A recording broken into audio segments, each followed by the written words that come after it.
Прайд львов уже сжимал круг вокруг беспомощной лошади. Она была привязана и не могла сбежать. Казалось, это конец. Но в последний момент произошло то, чего не ожидал никто.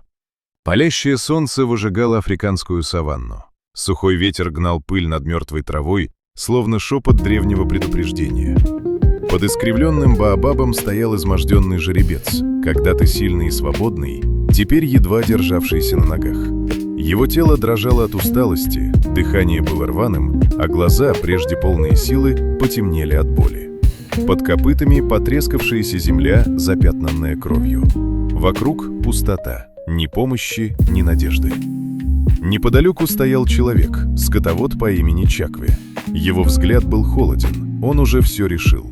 «Слабые не выживают», — пробормотал он, затягивая толстую кожаную веревку на шее жеребца и привязывая ее к баобабу.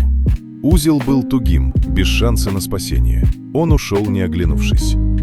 С наступлением ночи саванна ожила. В темноте загорелись янтарные глаза. Сначала пара, потом еще и еще. Львы. Они двигались бесшумно, окружая добычу. Чуя кровь и страх, стая сжимала круг. Воздух стал тяжелым от предчувствия смерти. Жеребец рванулся. Инстинкт заставил его бороться. Он пытался вырваться, рыл землю копытами, но ремень лишь глубже впивался в шею.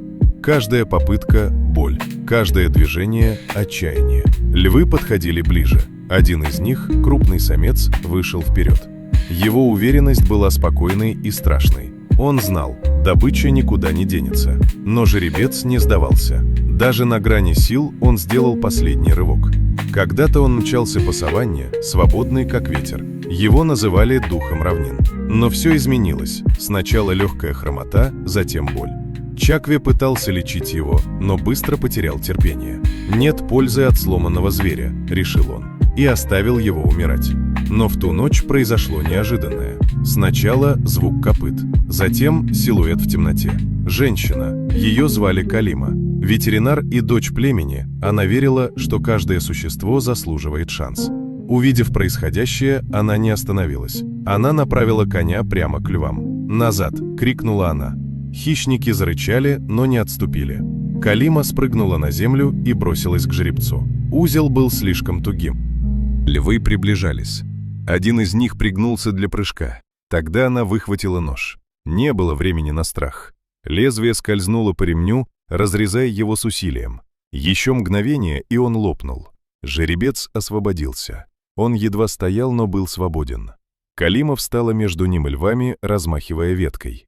Лидер стаи сделал шаг вперед, но, встретив ее взгляд, остановился. В ней не было страха, и этого оказалось достаточно. Жеребец сделал шаг. Потом еще один.